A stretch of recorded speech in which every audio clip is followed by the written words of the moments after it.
Hi guys, so ito naman nga po pala muling nagbabalik. It's your boy Kelo Vlogs. At syempre, ang ating vlog ngayon ay mag-i-install tayo ng yan. Yung shock ko kasi, yan dilaw na yan, talaga nasasaguan na ako dyan. So ang ating gagawin today is mag-i-install ako ng Takasago na shock dito sa aking motor. Kaya gusto ko tignan nyo siya kung bagay habang pinapalitan ko siya, okay? Ito kasi Owen yung tatak. Siyempre hindi siya bagay-bagay dun sa aking tari. Gusto kong i-install na yung aking galing sa ito guys, so wait lang, kukunin natin siya.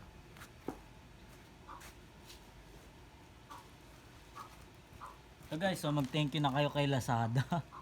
Ayan guys, Lazada, syempre ang bili ko dito ay 1,200. Takasago siya na shock. Takasago na shock. Yan, angat-angat natin ang bag. Yan. Takasago siya na shock sa quality. Binuksan ko na rin to kanina para ma-check ko kung talagang legit yung laman niya. So ayan, nakikita nyo naman, Takasago shock. Okay? Yan. Tapos, ito yung shock niya. Yan. Siyempre, tuwan-tuwa ako kasi matagal ko nang gustong mabilan yung motor ko ng ganito, kaya nakikita nyo naman, di ba? Basic. Ayan guys. Wow! All black na si Black Widow.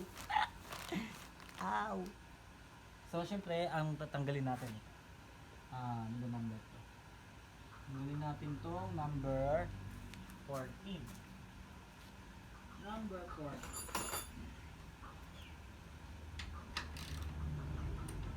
17 pala.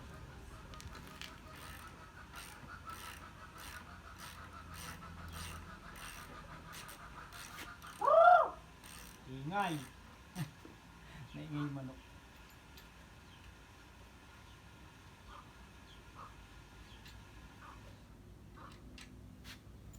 Ay ko. Pagtog pa ako.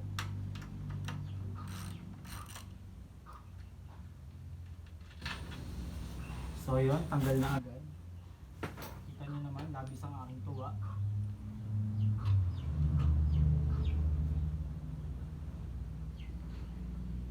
Tapos guys, ang gagawin ko dito, i-aftermarket ko na lang siya. Bebenta ko siya.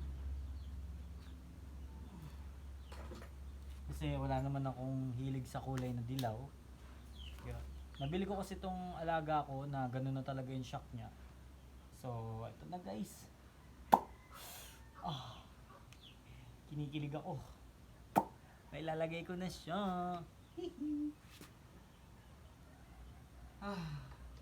Finally. Nabilan din kita ng Takasago. Pinapangarap kong shock.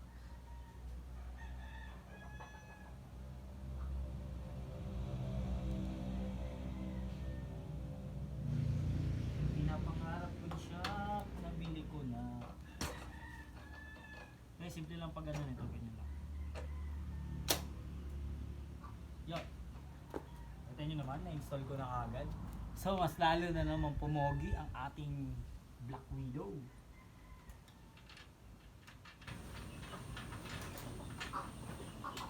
So, nasa lowered tayo. Nasa lowered ng bahagya. Ayoko kasi ng masyadong mataas.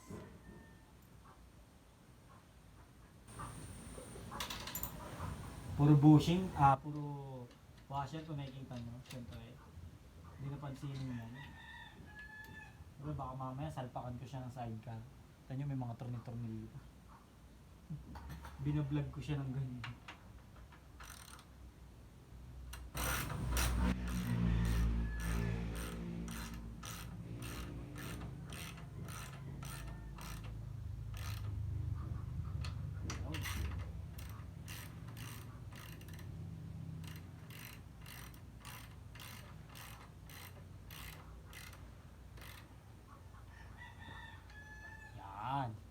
So, next is sa kabila naman tayo.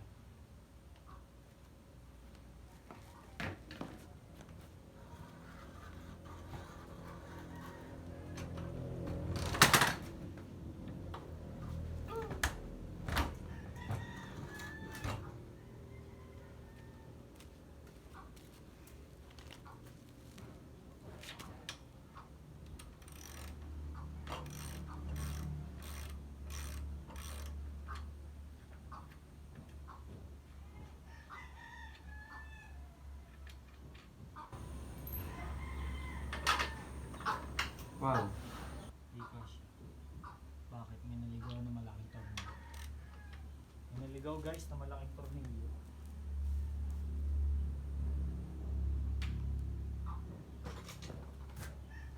Sukat to. At may 19 rito.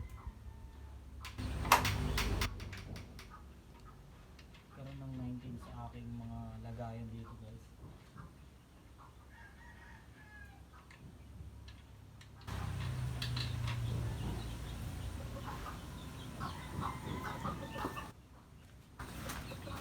Iyan.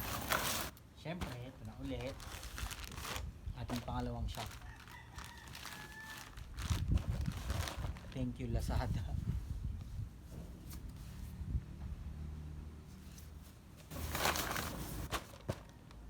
Yun oh, kitang kita guys, oh, napakakinis oh. So ang bili natin dito ay 1,260. 1,260 sa Lazada. Nakita nyo naman, di ba? Gustong manaki. Maganda lang kasi talaga kasi pagka ganito, takasago. Talagang mas ano siya na mas maganda siya tingnan pagka ganito yung shock mo pagdating sa HD3. Para hindi siya maging baduy. Syempre kung ano yung color ng motor mo, dun mo siya ibabagay. Kunyari, for example, black yung motor mo, kailangan kung ano yung nakikita sa mga bandang upper, black lahat. Ngayon, pagdating naman sa bandang gitna, kung ang side crankcase mo ay silver, pwede mong ihambing siya sa silver din na ganito hub. Itong ano na to, motor kasi na to, binili ko siya, ganito na yung hub niya. Tapos talagang medyo maano-ano pa itsura niyan, medyo bulok-bulok ng bahagya talaga. Ngayon, dahil nga wala pa akong time, gusto ko pa unti-unti, inaano ko lang siya. Unti-untiin ko lang siya pagagandahin. Sa susunod, yan na yung target ko. Papalitan ko siya ng magandang rayos, tsaka ang gusto ko is stainless. Unti-unti lang. Busy pa kasi tayo sa bahay kasi pinapagawa pa. Sinasabay ko lang to pa unti-unti pag may konting time ako na libre. Yun o, ang galing na. Nakikita nyo, marami siyang busing kasi doon to galing sa mga ibang shock niya.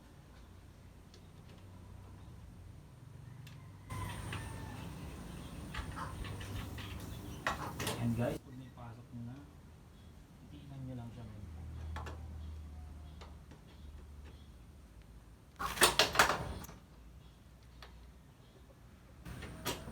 Yaw.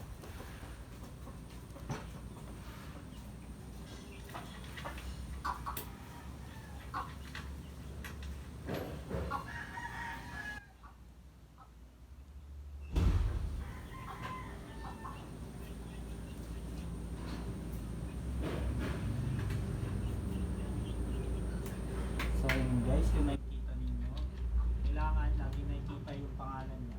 Yan.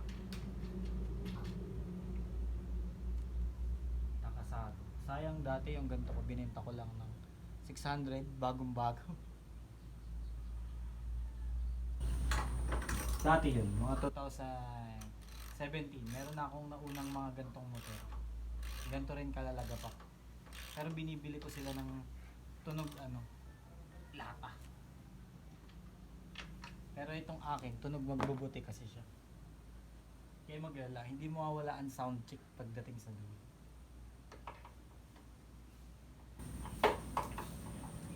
Ingatan lang natin na huwag magasgasan.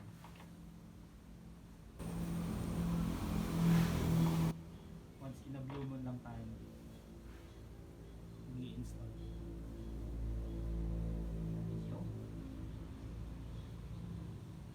So yun guys, nakita nyo na, syempre maingat tayo sa gamit. Itong mga dating shock na to, balik na natin. Siya naman yung ilalagay natin siya sa ganda. Para pagka may bumili, o maganda-ganda yung kanilang lagayan. Yellow. Ouch. Kasi yung tools natin.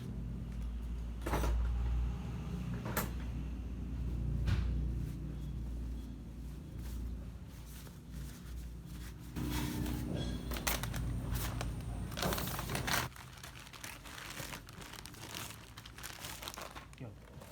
Tatabi na natin.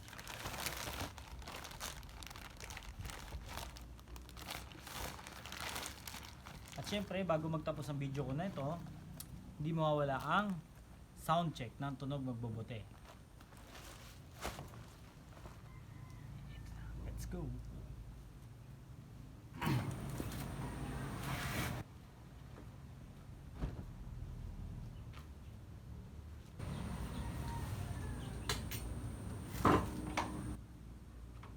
Lagi naman tong one click ang padjak, guys.